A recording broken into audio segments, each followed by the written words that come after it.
Welcome to Exploring Databases, a look at some advanced database searching techniques and a deeper look at how databases work. In this tutorial, we'll talk about what databases are, how they are accessed, how they are searched, some advanced search strategies, taking your information with you, and some database extras.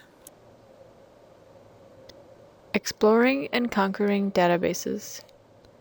This presentation is an advanced instruction in using databases to perform research here at Medaille. There's a lot of great information to be found, and we want you to have all the tools you need to make the most of it.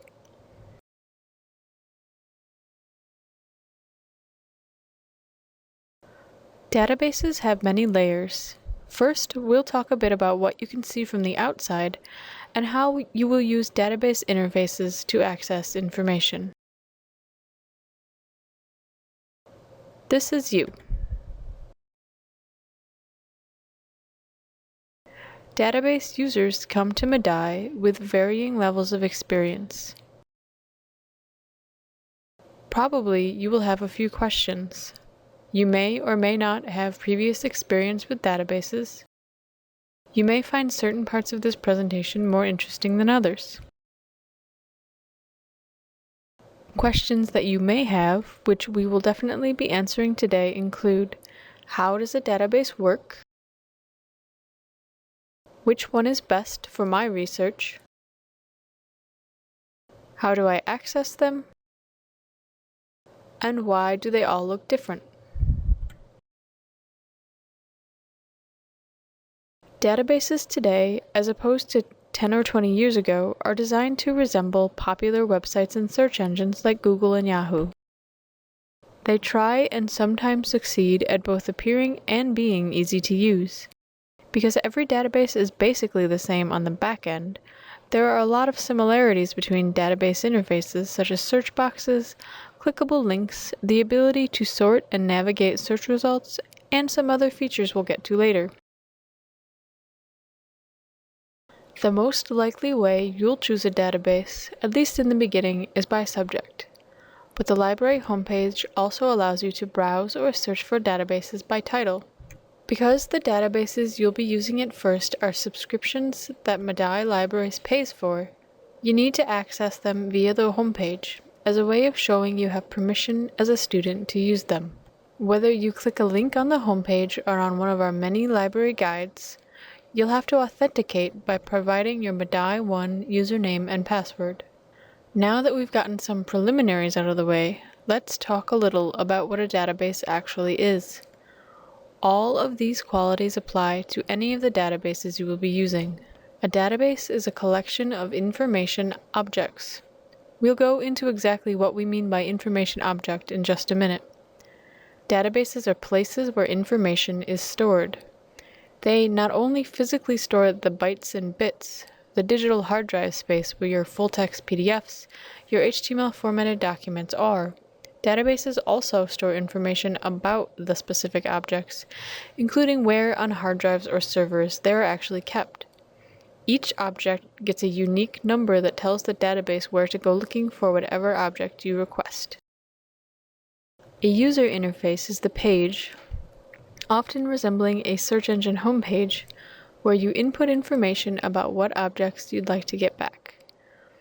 Databases are retrievable, then, by searching fields, which are created and assigned by the database itself. Now, what about those objects and fields? Some examples of information objects are articles, ebooks, dissertations and theses, reviews, photos, and videos. And some examples of fields databases allow you to search are title, author, abstract, subject heading, publication title, and keyword. So now that we have a general idea of what databases are made of, let's go a little deeper. Once again, right now we're talking specifically about databases the library is subscribed to. Items published by outside entities simply means databases collect published work. They don't publish things themselves. The databases you'll be using are usually of a scholarly nature and are research-oriented. And information in databases is usually grouped together because it conforms to a theme, like Business Source Elite, which provides access to research in business-related topics. This diagram shows one article and how it's accessed from both the user's perspective and the database perspective. In the middle, you can see the article title, Homeless Women's Experiences of Social Support from Service Providers. As a user, you would come up from the bottom, first going to Medaille College Library's homepage, finding the database PsycInfo in the EBSCO search interface, and searching with keywords, subject terms, or a title that would bring up the article in question. From the database end, this article has been published in the Journal of Public Mental Health. The Journal of Public Mental Health is provided on a subscription basis through the PsycInfo database, which is managed by EBSCOhost. For many of you, finding a peer-reviewed article will be just as important as finding one that's relevant to your topic. Your professors aren't just leading you on a wild goose chase. Peer review is an important part of quality research.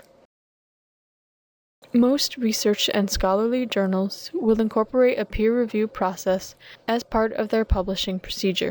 The easiest way is to choose a journal you already know is peer-reviewed. Barring that, many databases will provide an option within the advanced search to limit to peer-reviewed sources. If you can't find a limiter like this in the database you're using, you can also check the journal information itself. For example, in EBSCO, once you've clicked on an article title, it will bring you to the article details view. The journal title will be linked to a page with more information about the journal itself. At the bottom will be a line that says peer-reviewed, and then yes or no. If you're in a database that doesn't provide this type of journal information, you can do a web search for the journal. Quickly skimming the journal page should provide you with a link to the information you're looking for. For example, on the PLOS-1 website, clicking Journal Information under the About menu tab reveals that all its publications are peer-reviewed, as well as some more information about PLOS-1 does and is. Controlled vocabularies are a very important aspect of using databases. Understanding how controlled vocabularies work can make a large difference to your success in finding the information you need. A controlled vocabulary is a standardized list of terms. Think of it this way. A group of people who are experts on a subject got together and decided that these terms are the best words to use when talking about certain subjects. Catalogers and people who work with databases use controlled vocabularies to make it easier for users to get at the information they really need. Some examples of controlled vocabularies you may have seen or used are thesauri, subject headings such as the Library of Congress, indexes, directories like the Yellow Pages, and hashtags such as those used in Facebook and Twitter. Which leads us to one of the most important search strategies to develop. Start with keywords, specifically choose to search in the keyword field and use general terms about the information you want. Identify a possible useful source, then search the subject terms field for a subject under which that source has been cataloged. The easiest way to talk about advanced searching is using the Google search box with which we're all familiar. That is not an advanced search. It is as basic as they come. Though you can use Boolean and other search modifiers, it is a very complicated process in the basic Google search box. Advanced searches have multiple boxes that you can string together with and, or, and not connectors. You can choose from a drop-down menu which fields you want your search terms to be found in, and you can choose from other menus that let you be specific about the types of information you're trying to find. The more you know, the more you know. If you don't know what's out there in your search area, you won't know what to look for. Use basic search for early research, then advanced to narrow further. As we move down, watch what happens to the number of search results. Though search engines like Google have trained us to think more is better, databases allow you to find more relevant results. Thus, the proportion of useful objects you encounter is larger than with a search engine. Use quotation marks and parentheses to create phrases. Searching as a phrase will return results in which the words appear next to each other in the text. Use other limiters provided by the interface: full text, peer-reviewed, date range, language, document type, and others can help you narrow your results even before clicking search. Now that we've broken down the ways that databases are directly accessed, let's look at some more hot tips and general guidelines for searching.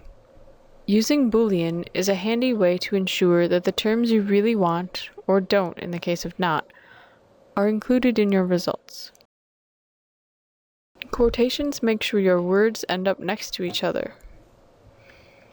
Start with keywords, limit for full text in a recent date range, sort your search results to save time, and look at subject headings of articles you like. In the don'ts are some things we have to retrain ourselves in from search engine experience. Don't type long phrases or questions like, "What is the major export of China?" Don't start with very specific search terms unless you are very familiar with your subject. Don't stop at the first article that looks relevant. Keep digging until you find the most relevant article. Don't forget to use help pages and library guides to learn more about choosing and using databases. And don't get too complicated with your search building unless you're still having a really hard time narrowing results. But first, let's stop quickly and talk about stop words. They do pretty much what their name describes. They stop or slow down a search. Stop words are so commonly used everywhere, or so undescriptive, that they add nothing to a search and often make it needlessly complicated. In fact, many databases will just leave out stop words altogether if they're ever included in a search in order to avoid returning unnecessary information. The following list is from the combined stop words lists of ProQuest and EBSCO. Many are self-explanatory, some you might not expect. Basically, avoid using them. Other search modifiers. This is the point at which it might feel like searching databases is getting needlessly complicated, but these symbols can be extremely helpful when used correctly, in the correct circumstances. Truncation and wildcard. A question mark, aptly, can be used when you're not sure of a spelling or of what word you're actually looking for. Maybe you were told of a title or you can't find a complete citation somewhere. The hashtag or # is used when you know there are alternate spellings and want to search across all of them. For example, you would use a question mark in the first one, NE ? Because you're not sure what the actual word is. Whereas in the second one, you know that color can be spelled with an O or with an OU, and you wish to search for both. The next is the symbol for truncation. When you're just beginning research on a topic, it can be a handy tool to include all forms of a word in one search, like in the example. Replacing the ending of computer with an asterisk will retrieve all possible endings of the word, including computer and computing. Proximity searches can seem even more esoteric. Now you're looking for words near to, but not necessarily next to each other. In the first example, you want words that are near to each other, and they can be in either order, either the one that you put in the search or the opposite.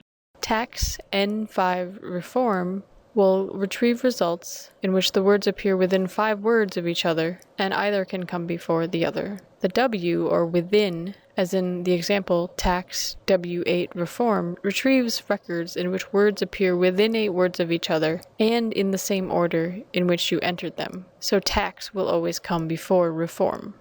This example would match for tax reform, but not for reform of income tax. Now, this last technique might seem like it would never have a real use until we look at this last example. Now, you can start to imagine where you would use it. For example, you want baseball or football or basketball within 5 words of either teams or players.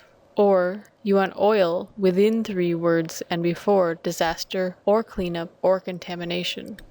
Because we do research in order to use it, you want to make your database work for you and save and organize. If a full text is available, either as a PDF or HTML, it is generally downloadable or savable. Sometimes you have to get creative, but there's nearly always a way to keep what you're looking at.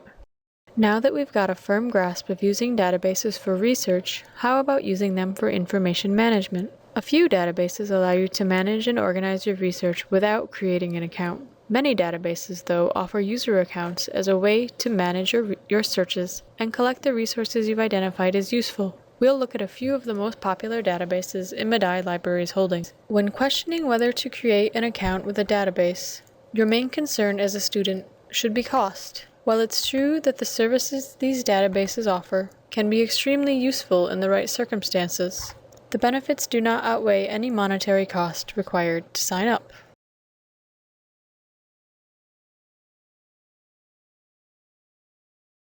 EBSCOhost offers a large number of databases, and so creating an account with EBSCOhost can be useful to many researchers. It offers limited functionality if you don't create an account.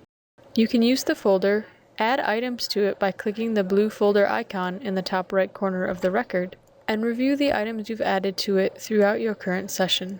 But if you leave the session or close the browser, all of that goes away. Creating an account and logging in each time will save anything you've added to your folder. ProQuest databases require you to create an account if you want to use any of its resource management services, but it's free to create. Once you've created an account, you can view your saved results in the My Research tab at the top of the page. Add items by selecting their checkboxes and then clicking the Save to My Research button that appears. JSTOR also requires you to make an account, and it is free. My JSTOR offers many great tools for managing your research, including not only a place to save useful items, but search alerts and tools to cite your research later. Finally, Taylor & Francis offers an account service that is also free to sign up for. You can check the items you wish to hold on to, then click the Add to Shortlist button. Moving outside databases. Because we do research in order to use it, if a full text is available, either as a PDF or HTML, it is generally downloadable or savable. Sometimes you have to get creative, but there's nearly always a way to keep what you're looking at. Nearly all databases allow you to download the full text versions of materials when they're available. Look for an icon that lets you download or save a document. In the Credo reference search bar here, you can see there's a print and export button that you can click, which will allow you to both print and save. Sometimes you have to create a printer-friendly version and save it as a PDF.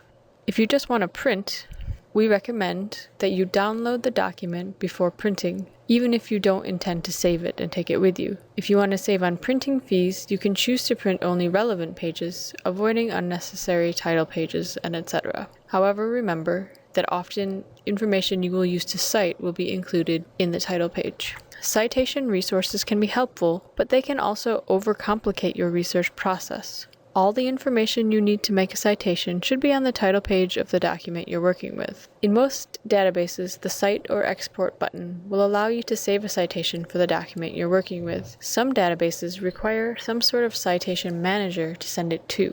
Each citation manager has its own file type. Some, like EBSCO, simply show the citation in the style you choose. For example, from EBSCO, when you click on Cite, it gives you a list of different style guides and how you would cite in each.